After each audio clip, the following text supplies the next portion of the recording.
Today, we're diving into this really fascinating story that's right at the heart of the global tech race. You've got supply, you've got demand, but there's a geopolitical twist that just changes everything.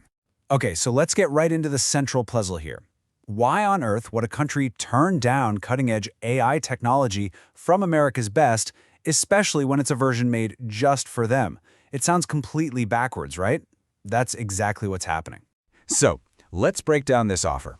This whole situation really revolves around NVIDIA.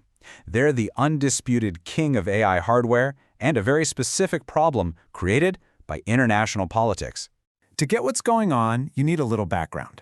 The United States has put some pretty strict rules in place. These are called export controls, basically to stop its most powerful, most advanced AI chips from being sold to China. It's all about maintaining a strategic tech advantage.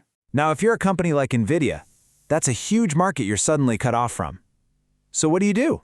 Well, they got clever. They went and engineered a brand new chip, the H20, made specifically for China.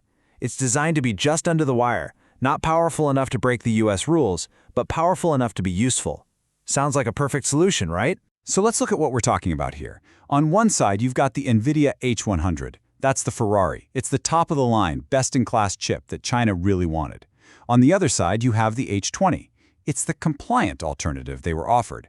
But, and this is the key, it comes with less computing power. It's the difference between getting the absolute best tool for the job and getting a tool that just, works. And this is where it gets weird.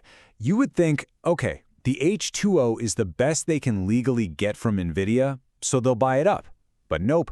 Instead, the Chinese government is now actively pushing its tech companies away from this custom-built chip. Which brings us right back to that big question. Why? The answer, it turns out, isn't just about raw performance. It really boils down to two huge strategic concerns coming out of Beijing that are changing the country's entire game plan for technology. So what are they? Well, first, there's a major national security risk, or at least a perceived one. And second, this big idea they call technological sovereignty.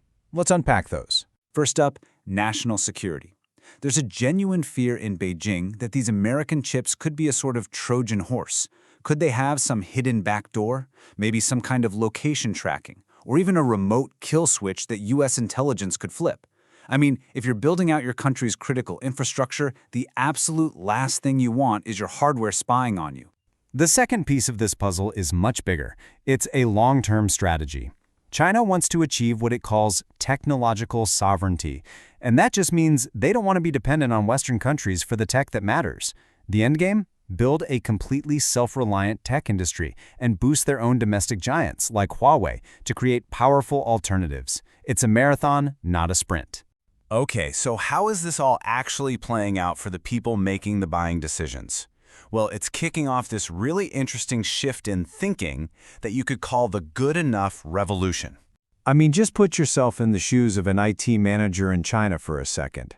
Suddenly, you're in a situation where buying the technically best product available on the market might not actually be the smartest or safest move for your career or your company. Anyone who's worked in tech knows this drill. You start out with a big goal. Build an amazing, cutting-edge system. You want the best parts, the fastest hardware, but then reality hits. Maybe your budget gets slashed, or in this case, a whole lot of political pressure comes down.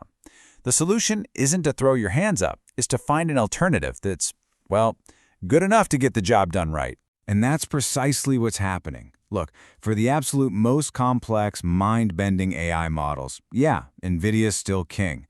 But for a ton of everyday AI tasks, you don't need that much firepower. A domestic chip like Huawei Ascend 910C is more than just good enough. It's actually a really solid, effective choice. Now, this shift towards good enough domestic tech isn't just happening by itself. It's being sped up by something subtle but incredibly powerful. A little nudge from the government. Look, it's not like there's a law that says you can't buy NVIDIA. It's not an outright ban. But the message from Beijing is crystal clear. There's strong official guidance, a kind of patriotic push for Chinese companies to buy Chinese. So it all comes down to this really human calculation. An IT manager is sitting there thinking, okay, sure, I could buy the NVIDIA chip. It might even be a little bit better.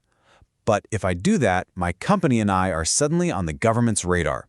Is that a headache I really want? And for a lot of people, the answer is a simple no. And when you get thousands of people all making that same, safer choice, it creates this massive ripple effect that shifts the entire market.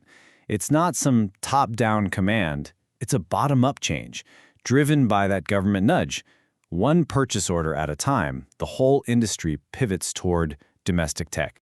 So when you zoom all the way out, what you're really seeing are two global superpowers taking two completely different paths to get to the same goal, leading the world in technology. You've got these two very different strategies playing out. The U.S. strategy is one of restriction. It's playing defense, using export controls to try and slow China down. Meanwhile, China's strategy is all about promotion. It's playing offense, aggressively building up its own tech and then making sure its own country actually uses it. And that leaves us with this final, massive question for the future. As these two game plans collide, which one is going to win out in the long run? In the global race for tech dominance, is it better to control who gets access to your best stuff, or is it better to just accelerate the creation of your own? That question, right there, is probably going to define the next decade.